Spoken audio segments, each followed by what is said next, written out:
safari and may include animal kills and carcasses. Viewer discretion is advised. Good morning and welcome to the Masai Mara. This male lion and his brother have killed 3 wildebeest in the last hour. This is Safari Live. Good morning and welcome to a beautiful, beautiful morning in the Masai Mara in Kenya. My name is Scott Dyson and I'm teamed up with Manu on camera. We've been out since midnight and we got lucky in finding this male lion and his brother. Oh, there he is. He's obviously just gone down for a drink. Didn't see him sneak down. And he's just down there to the right, Manu, yeah. And interestingly, they killed 3 fully grown wildebeest within about 20 minutes. And that all started about an hour ago. We sadly were in the wrong place for each 3 of those kills and did not manage to get to see the action unfold exactly. We were nearby, at least for the last 2. The first one we had actually lost them temporarily. Oh, a bit of a wound there. Was that some poop? I think it's actually some poop, it looks like. Or is it a bit of... no, it looks like a wound. Can't be certain actually. You guys may have a better view on your big screens at home or wherever you may be watching. For any of you who may be joining for the first time, it's great to have you on board. This is a live and interactive safari, so we would love to hear from you. You can hashtag Safari Live to send through questions. And isn't this wonderful? There's a slight pink hue behind those lions. The sun was trying its best to break through the clouds, but it looks like it is going to be a cloudy morning to start with.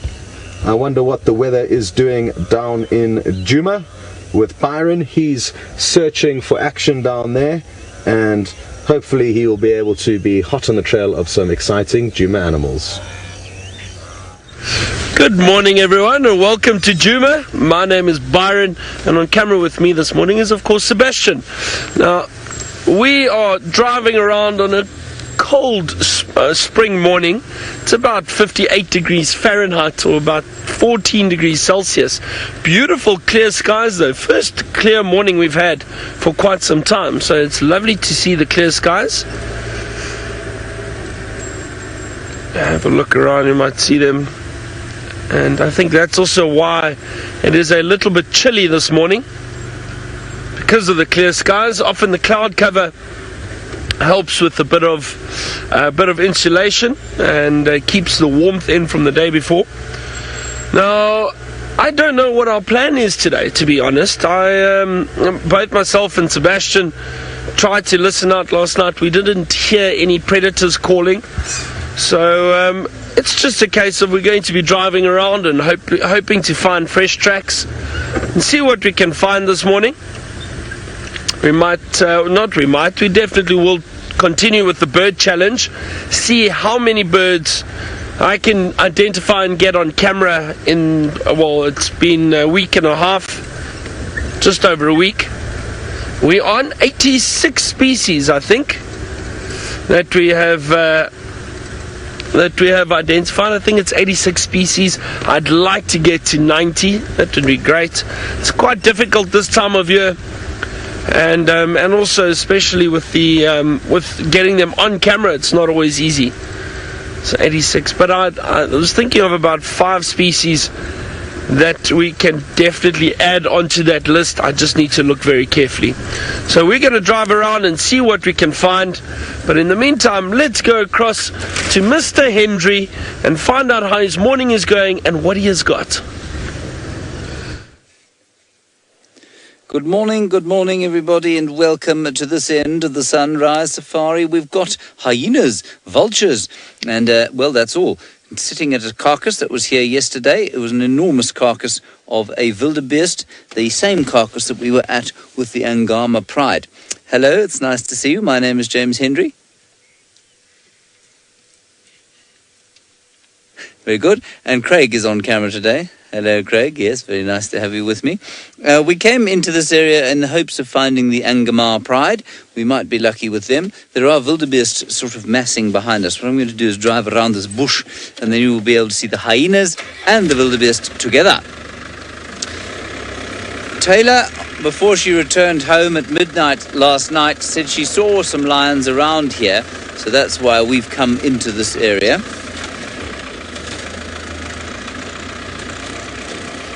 Where have the hyenas gone? There were hundreds of them. Oh, there they go. They're all just booking off across the plains there.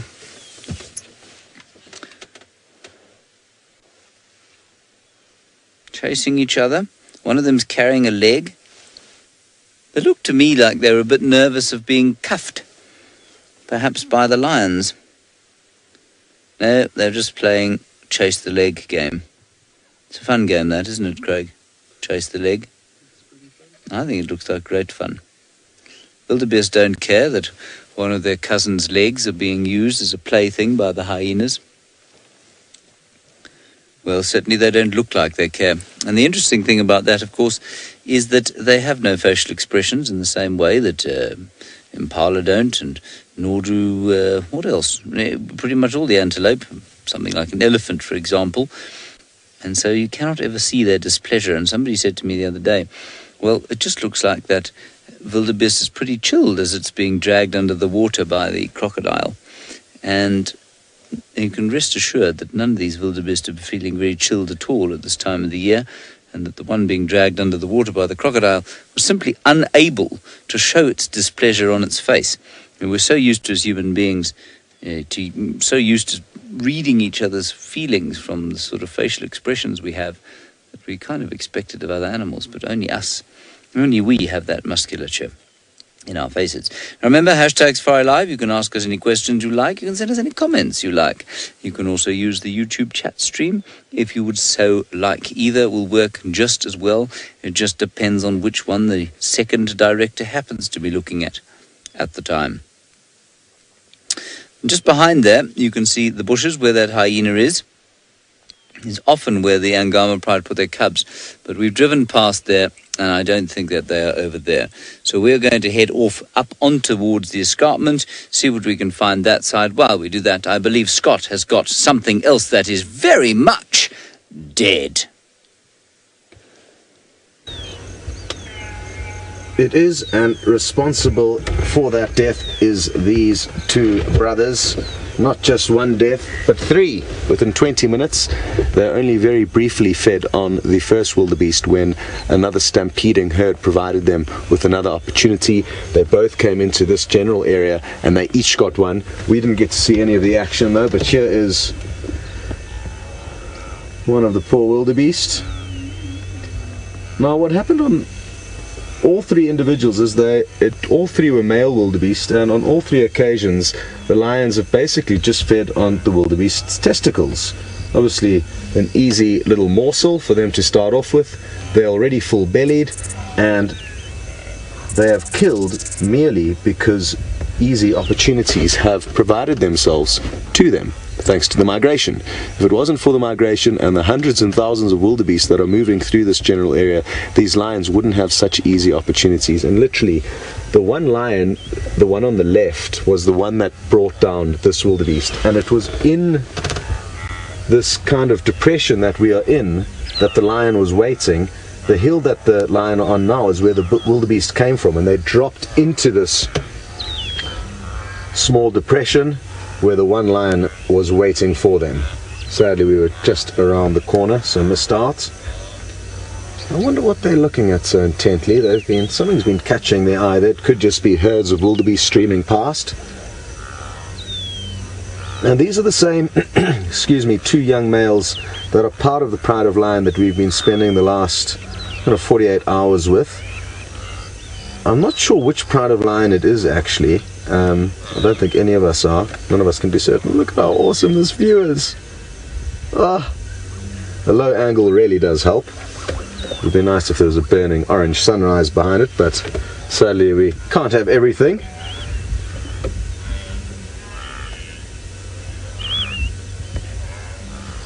Wonderful.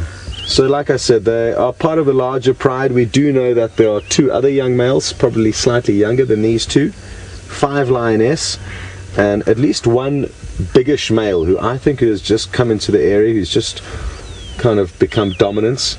I think Manu may have actually filmed these two getting bullied by that new dominant male, as he will become less and less tolerant of them in the coming months. These guys could be well turfed out of the pride by him in the next 6 months to a year, is my guess.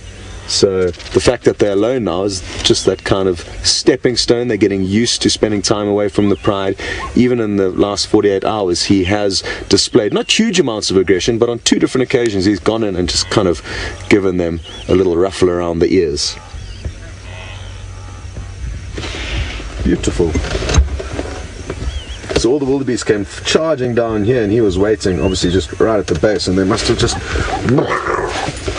And then that's what was left as we came around the corner. Okay, well, it sounds like you guys are about to be teleported all the way some few thousand kilometers down to South Africa with a wonderful man called Byron. Now we just got to I'm joking, Twin Dams. We're down at Twin Dams. I saw some fresh elephant tracks earlier, so I wonder, I might just stop here for a second and listen. It's just here, maybe we can hear where those elephants are. It's always nice to stop at the dam for a short while. It's a very beautiful morning. Look at this, isn't this lovely? And this is very much a winter's morning, I suppose. Even though we're in spring, this is a typical winter's morning. Nice and cold, clear skies. Oh, I can hear baboons calling in the distance. Hold on a second, I want to hear if that's an alarm call, or have they just woken up perhaps?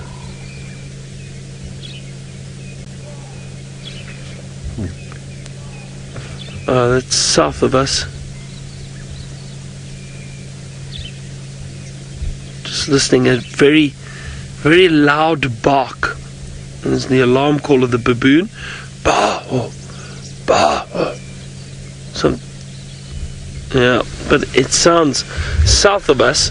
So just on the property to our south, our boundary is very close to us, as in our southern boundary, or the southern boundary of Djuma. So we unfortunately can't go down there. But maybe those baboons see a predator, and their alarm call could potentially cause the predator to move out of the area. They don't like attention being drawn to them. So occasionally it may cause the predators to move around. There's definitely barking from that baboon. Let's see if you can hear it. I'll keep quiet for a second.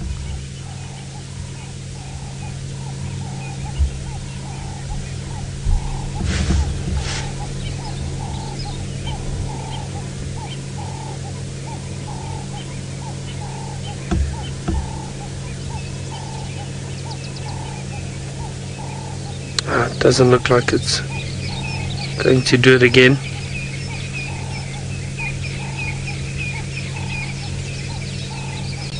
No, the baboon has decided to stop alarm calling.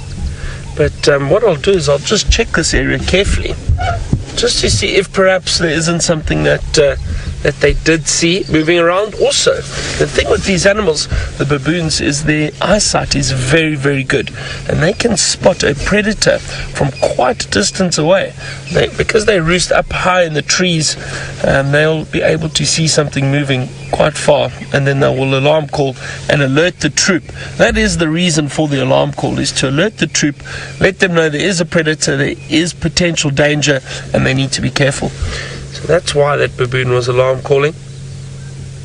So we'll have a look around here and just see.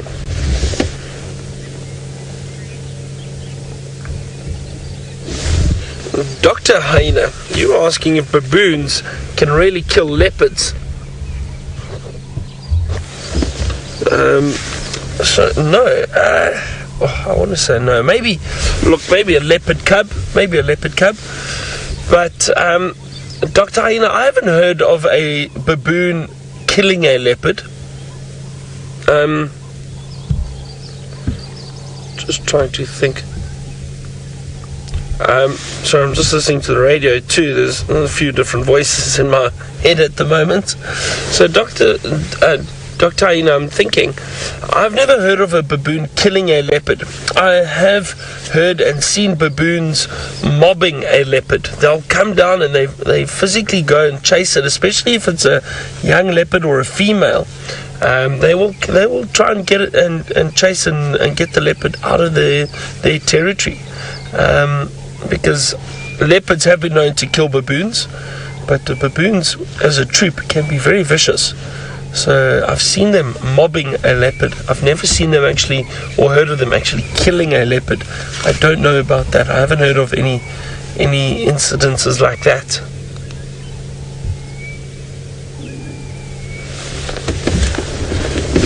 Shall we just have a look down at the bottom there, Seb? Let's go have a look.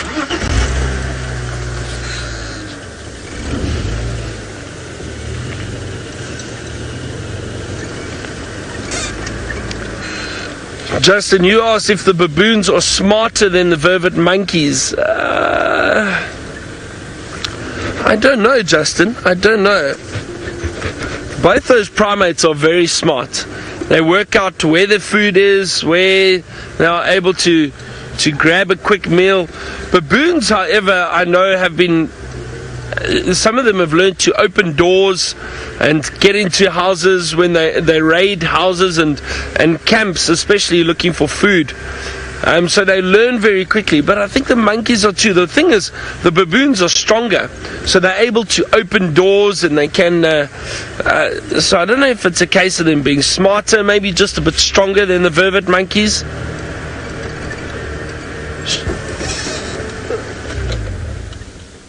I'm just going to stop here for a second and listen out again and scan this area for any sign of a potential predator. But let's go back across to Scott and listen to the sound of the gnu's in the morning. This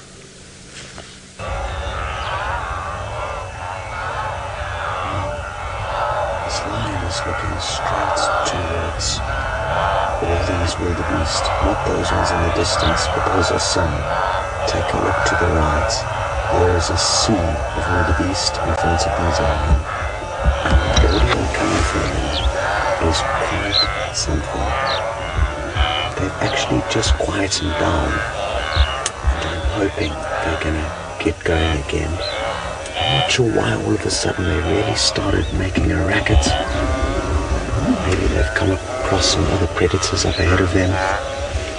But look at that sea of gnus.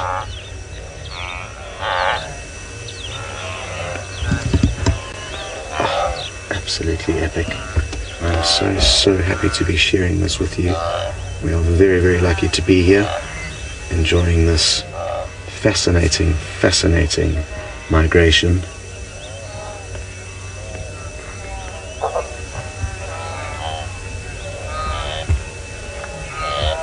Chris, you would like to know what the difference is between a wildebeest and a gnu.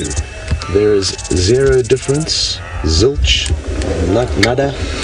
They are the same things, they're just called different names. Up in East Africa, they are called gnus.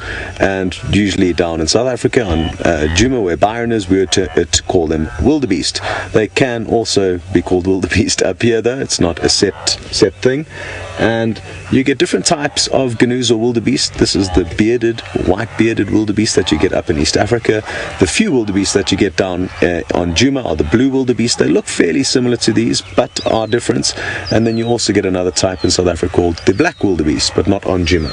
So a number of different types of gnus roll the African plains. Roll or roam, I mean.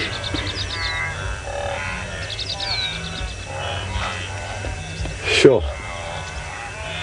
Just want to give it a minute or two to see if they don't get loud again. They've kind of quietened down. But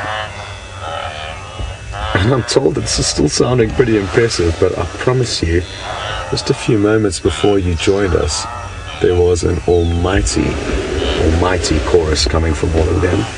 How ridiculous is that view? Sure. Beautiful.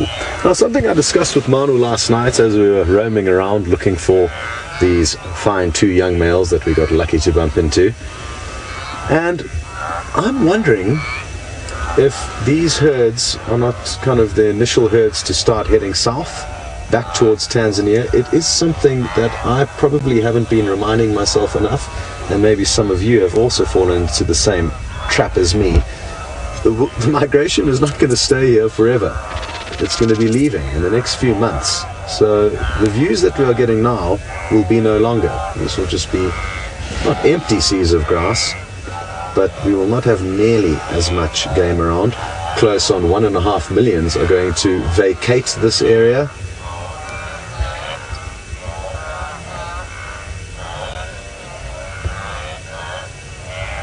Beautiful. So best we enjoy it. There's no set time as to when they leave or when they arrive each year in Kenya, so we cannot be certain, but usually they spend from about the beginning of July, August, September, October. Those are the kind of 4 main months that we can expect to see them.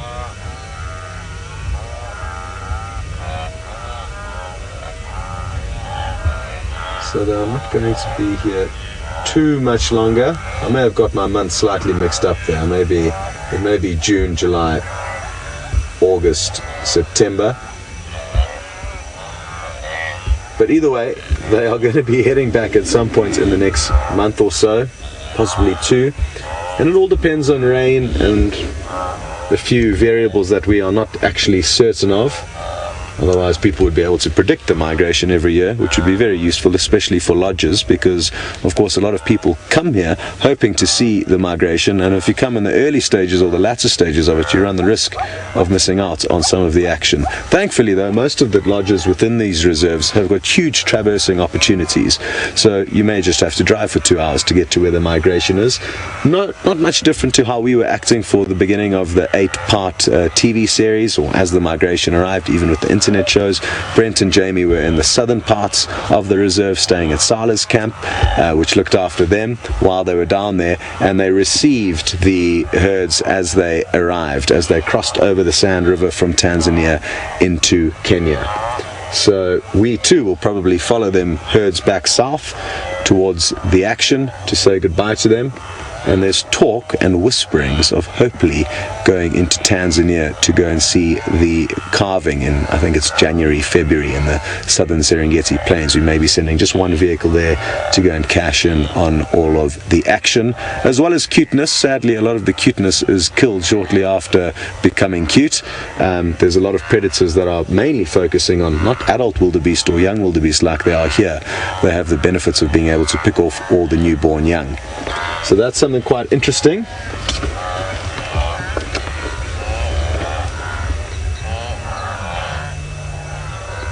Okay, well, from the chorus of these wildebeest, we are going to be sending you back down to Byron to see how his chorus of alarm calls has turned out. Now, we're still on our search for birds this morning. No luck just yet. But I'm thinking, because there's no wind at the moment, which is wonderful. I'm very happy about that. We've had some windy days, and it's not very pleasant. So hopefully the wind stays away. Hang on just look at that, Seb. I just want to show you something off to the left. Looks like a cloud bank coming in. That's not good. I wonder if that's going to approach us and bring more cold weather. Look at that. Like I said, there's no wind at the moment, so very happy about that, to be honest. The wind is very unpleasant, and I think then we might be lucky.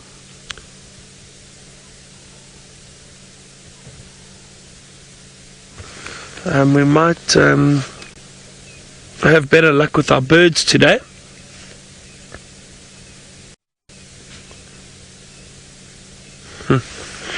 Interesting weather we've been having for this time of year, but August and September are known to be the windy months down here.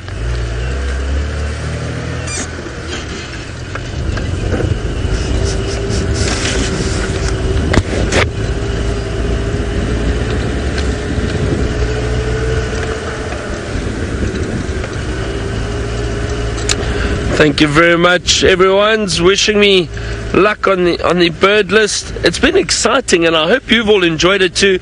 I was going through some of the tweets yesterday again, and one or two people actually quite a few people saying how they've never really been into the birding, but this has kind of sparked an interest, which I'm very happy to hear. And sometimes, I mean, I know with guiding guests, people come out and they want to see all the animals and that, and it's always great to see the animals, but there is so much else to see, and the birding can be fun, and you get to know some of the birds and the colors and behavior. It just adds to the experience. You don't have to just focus on birds, but it definitely adds to the experience.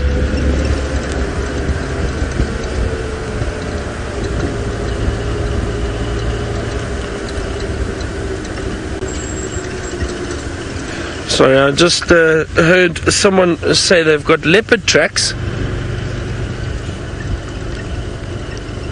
Copy that, thanks very much. I'm on Leadwood at the moment, heading towards Chitwa. I'll check from the south and head north. So, actually, they found tracks of 2 leopards. It sounds like a female and a young male. So, not sure who it would be. My guess would possibly be Tandi and Tamba. But, you know, I never like to guess just from tracks. We'll have a look and hopefully we get to find these leopards. Hopefully they haven't moved too far during the course of the night or early morning. So we are heading in the right direction. We're not far from where those tracks were. That's exciting. Hopefully, imagine get to see that beautiful female and her young cub.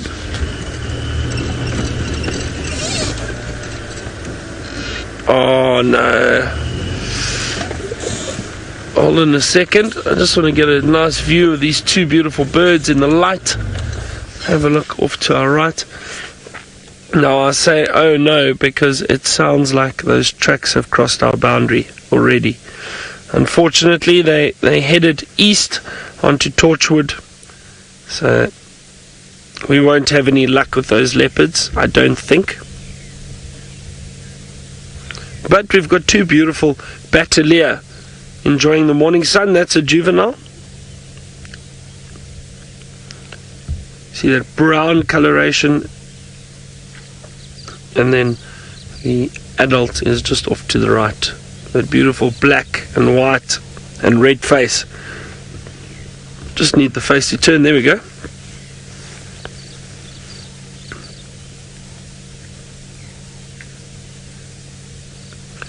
Oh, one of my favorite eagles. I love those puffed up feathers on the head. Oh, just turning for us. Oh, I can hear the younger one, the juvenile, was calling, or the immature, busy calling. The young birds of prey, I've noticed, can get very vocal. They often call quite a lot. Let's see if it calls again for us. There we go.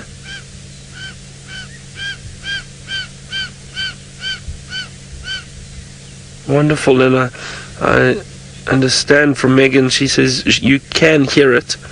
You can hear that almost, I suppose we could say, that squawking sound.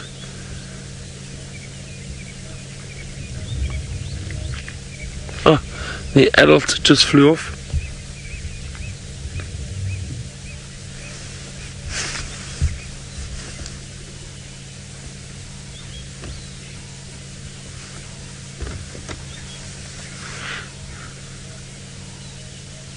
Just listening to the radio for a second.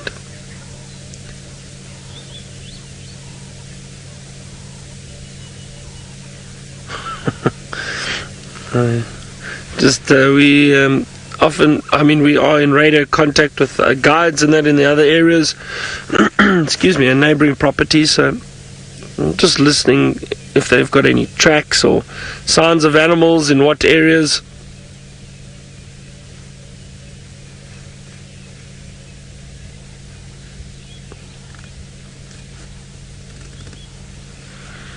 Sounds like they might have had tracks of a pride of lions on Torchwood. Sounds like the Torchwood Pride, apparently. Now, I don't know that pride. I've never seen that pride of lions before.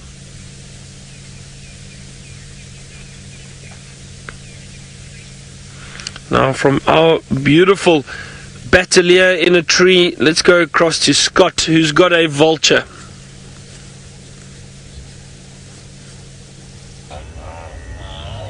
Well, we certainly do have a vulture perched in the tree, not as pretty as the Battalier. You were so lucky to not only see but also hear calling, and it certainly has been an incredible morning for audio. So lucky to be able to hear the sounds of all these animals. It's not always the case. This vulture has got no rush. There are 3 kills very close to where it's perched in that tree, and I wonder when we are going to see the vultures start descending on the second kill. The second kill, let me show you where the second kill is. We've moved our position. We've come up out of the little ditch where the lions had killed one wildebeest, and they're just off to our left, the lions, and the one other kill, you can see a kind of a ridge just ahead of us there. That's the road, and it's somewhere kind of just there on the road where Manu's pointing the camera. Oh, there's a hot air balloon. Would love to be up in one of those. I still haven't had the joy of floating above the Mara, so look forward to making that happen at some point. I've been told and can only imagine what an epic feeling that must be. We certainly have managed to show you some incredible views from there, and Manu, who I'm teamed up with on camera this morning, has been the lucky cameraman who's got to take you along for the ride. So that's that. I'm trying to work out how to fix my Wi-Fi from my camera to my phone so I can work on some pictures between segments. I didn't do it. You would like to know how old I think these lions are, and I'm guessing somewhere between kind of 2.5 and 3 years of age, judging from their size. I could well be wrong. The 2 of them are slightly different sizes, and I wonder if it's the fact that they're 2 cousins that were born maybe a couple of months apart, or if they are in fact 2 brothers that have just grown at different rates, just like 2 human brothers may grow at different rates. Twins, perhaps. Not quite the same as twins, because these guys, of course, are not necessarily twins. It's unlikely that they are. But they may have been born to the same litter.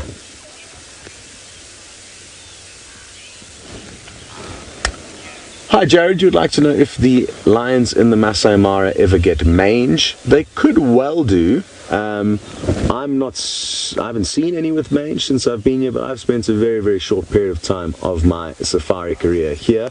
Basically, I did 2 short safaris here in 2012 when I spent, it was the start of a 2-year stint up in Kenya. I planned on coming up for just a month to guide a few safaris for a friend of mine, and ended up staying for 2 years, and that was just leading up to joining Safari Live. And in my 2 trips that I did to the Mara for 3 nights each, I didn't see any lions with mange, and in the 2 months that I've been here now, I have yet to.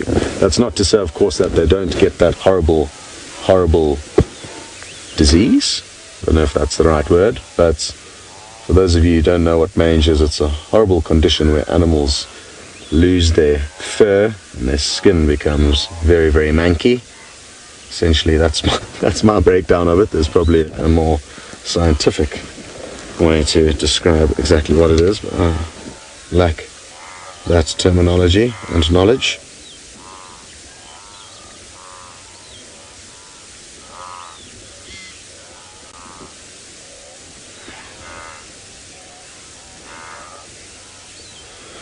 Hello to Lona, thanks for sending through your screenshots and for mentioning how you love the way these lions do blend in with their environments. And yes, at the moment with this golden grass, it makes for the perfect camouflage for them. Oh Mano, I've got a little moving target for you. There's 2 Egyptian geese flying above the lions there. I like to challenge the cameraman with the flying shots every now and then.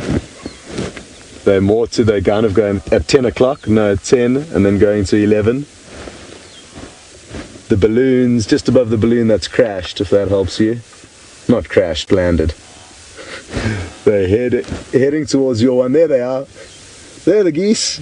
Nice. Well done, Manu.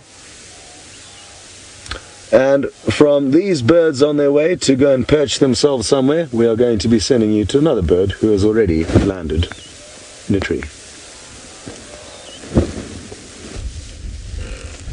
It has perched itself in a tree, everybody, and what it is looking for, of course, is snakes. Most people do not like to look for snakes, but this bird likes to look for snakes, doesn't it, Craig? Yes, it does. That is correct. It is a black-breasted snake eagle, and therefore has a propensity for eating snakes. I wonder if Byron has this snake eagle on his list. Now, I find that things like the word snake should be said with emphasis, a bit like the word spider, because it just gives it a little bit of a feeling about them. That is completely irrelevant to the biology of the black-breasted snake eagle, however. Very easily confused with the martial eagle, and Byron says he does have it. The martial eagle has got a blackish eye, not a yellow one like this one's got.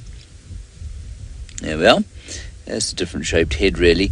And when it flies, the martial eagle, this is diagnostic, because when they are mature, this is a bit of a young one, they can look a little bit similar, but when the martial, in flight, but when the martial flies, it's got dark underwings, and this, as you can see, very pale underwings. There goes the black-breasted snake eagle looking for snakes. Yes, exactly. Not necessarily black-breasted snakes. It's happy to eat all kinds of snakes, green ones, brown ones, purple ones, yellow ones, whatever it can find. Good.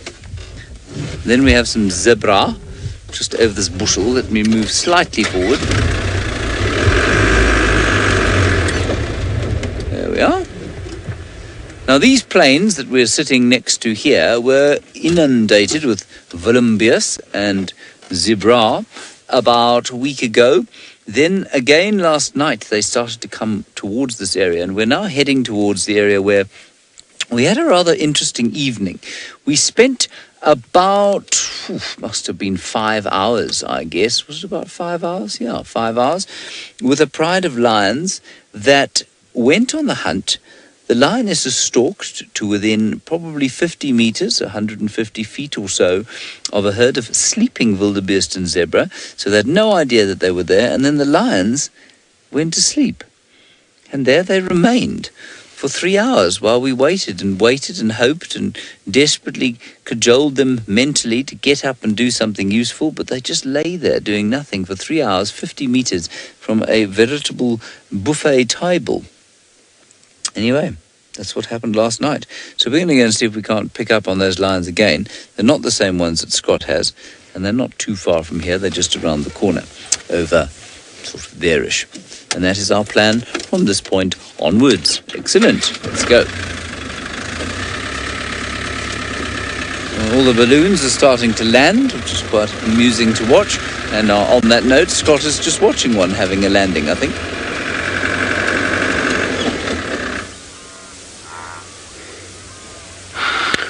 Well, I think we actually will be able to show you a balloon landing. We can show you what one looks like just after it's landed. If you go to the left, Manu, quickly, you can see the one collapsing there.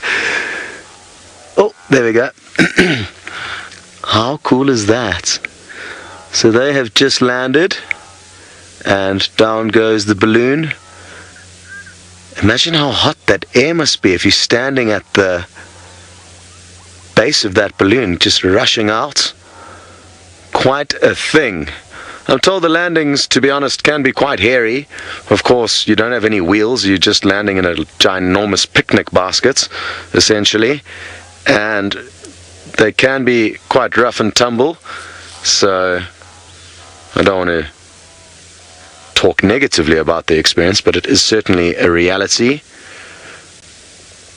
I guess on the windier days, today must be easier for landing because it's not very windy, and some days balloon rides will be cancelled due to high speed winds, which make mainly the landings treacherous. I guess the takeoffs could also be a bit of an issue. There you can see the pilots ejecting some flames of burning fuel to give them a bit more lift. Must be interesting. Manu, how long does it take from till 15 seconds? Oh, there we go. Thank you. So it's 15-second delay from cranking the gas to getting the delayed response from that hot air.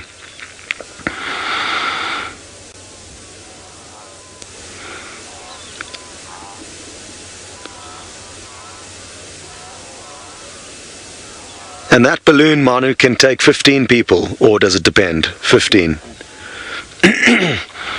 Hello to Sniper. All these questions I'm going to be going through Manu because he is the most experienced out of all of us in these balloon trips, as he has been doing all of the filming out of them. So Manu, the shortest balloon trip time relative to the longest, roughly? Depends on the wind. Okay, so the faster the wind, the shorter. Yeah. And if it's a very windy day, will it be 30 minutes? The shortest though? 25 minutes. 25 minutes to an hour and a half. So I mean, that is a crazy variance. And the distance that you travel will be the same. Yeah. So the wind is often blowing. Oh, here goes. Oh, that looked like a very slick landing. Perfect. We've got a question from the director of this live safari, Rebecca. She's also very interested, so well done whoever got these balloon questions going. And she would like to know, what does Manu prefer, a fast balloon ride or a slow balloon ride? Slow one. Slow and steady probably makes your camera work a bit easier, and a less treacherous landing. Is Manu's main reason for preferring a slower ride, not just for time floating above the Mara, but again for a smoother landing. I mean, those things are ginormous. They are huge, these balloons. I couldn't believe it the first time I went to go and drop off. I think it was Senzo I went to go and drop off at a balloon trip. And when they take off, there's about 4 or 5 of them that all take off from the same spot. And they literally, as they inflate each balloon, they're touching one another. So these massive, massive balloons just clouding the sky above you. Very good. That was our first ever balloon landing, I think, that we filmed. So for those of you who were with us, you have just seen history being made, and it was a perfect one. So I'm glad you're here to join in. Maybe phone some friends, tell them they're missing out on the action, because there's some action imminent as you head down south to Djuma with Byron. Who knows what it will be. Oh, look what we found, a herd of elephant, and there's one very close to us, a young elephant. Very close, a bit inquisitive, came and walked up to us. Now it's lost interest. But look straight ahead, you'll see the rest of the herd. A few through there.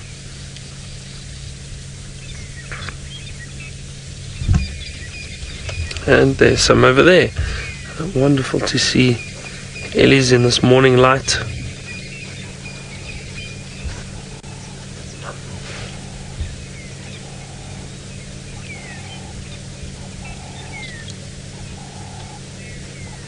And there's some wonderful sounds at the moment. The magpie shrikes busy calling.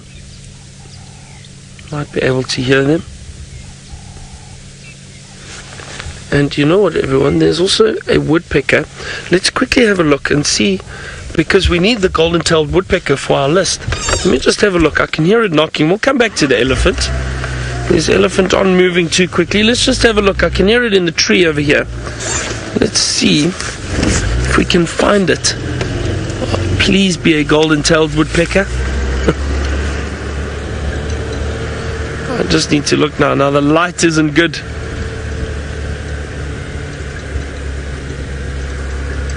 If we stop here, maybe. It was jumping around in one of these trees, I think. Let's listen out. Oh, I've got it. Have you got it? Sebastian's got it already. Hold on. Sebastian's got it there. Let's see. I need to look at my binoculars now. There. Okay, let's see.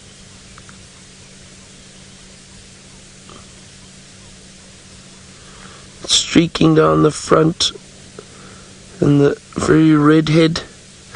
Everyone, I think this is the golden-tailed woodpecker. I'm going to double check before we get excited.